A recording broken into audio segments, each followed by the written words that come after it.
working as an assistant professor in the Department of Mechanical Engineering, SNS College of Technology. So today we are going to discuss a topic on second law of thermodynamics. Okay. So before going to the second law of thermodynamics, we will discuss about the zeroth law and first law, and then we will go for the second law. Okay. So what is zeroth law is? So the zeroth law is based on the thermal equilibrium or temperature. So in the zeroth law, so there are three systems A, B and C. So in these three systems, so A is thermal equilibrium with B and A is thermal equilibrium with C. So if A and B and A and C are in this thermal equilibrium, then automatically what happens is B and C will be in thermal equilibrium. So this is the statement given in the zeroth law. So this zeroth law is based on the thermal equilibrium. So coming to our first law. So in first law, Q is equal to del Q plus W is the definition given in the first law of thermodynamics. So here clearly given that Q is the heat supplied, whereas W is the internal energy and W is the work done. Okay. So whenever a heat is supplied to a system, first its internal energy is increased and then the remaining is converted into work done. So here this is the first law of thermodynamics. So if you approach this topic, this second law of thermodynamics in a design thinking approach. So here what happens in the first law? Why? What is the need for going for the second law? So in the design thinking, our first stage is empathy. So empathy is finding the problems or what is the problem faced by the users. So here in our thermodynamics, so what is the empathy in the first law is, the first law only gives about the energy transmissions. Okay, how the energy is transferred. So here by the law of conservation of energy, energy in is equal to energy out. So this is the law of conservation of energy. So the energy is crossing the boundaries. For example, if you take an example, a hot cup of coffee is placed on a table. So when we leave this hot cup of coffee, after some time what happens is the heat is going outside to the surroundings by crossing the boundary. So here, based on this law of conservation of energy, the heat lost is equal to the heat gained. So here, so when the system is reversed, the heat lost is when it is reversed, the heat does not come automatically to the hot cup of coffee. So this is the concept here. So here in the first law of thermodynamics, the direction of the flow of the system, the direction of the flow is not mentioned in the first law. So this is the biggest empathy in the first law. So that is why we are going for the second law. So in the second law of thermodynamics, it clearly mentions the direction of the work flow. So in our second law, it deals with the entropy.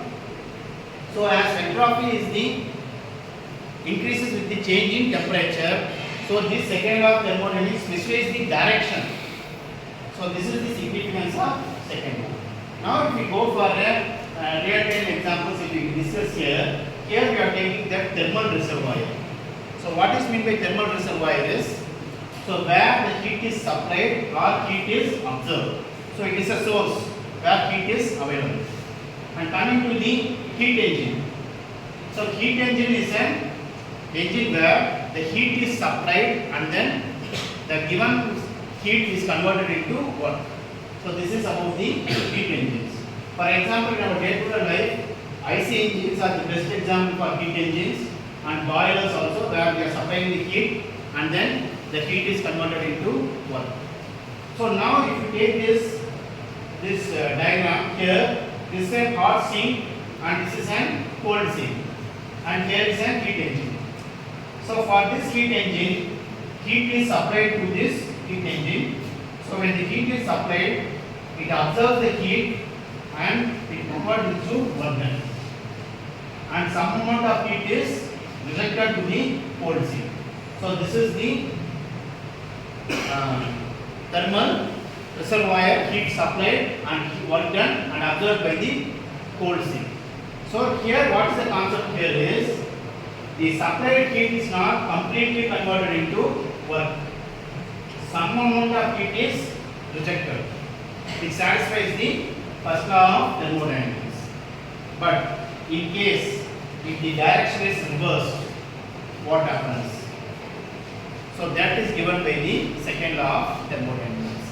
So for that we will go with a real-time example. In case we will go for a refrigerator. Okay.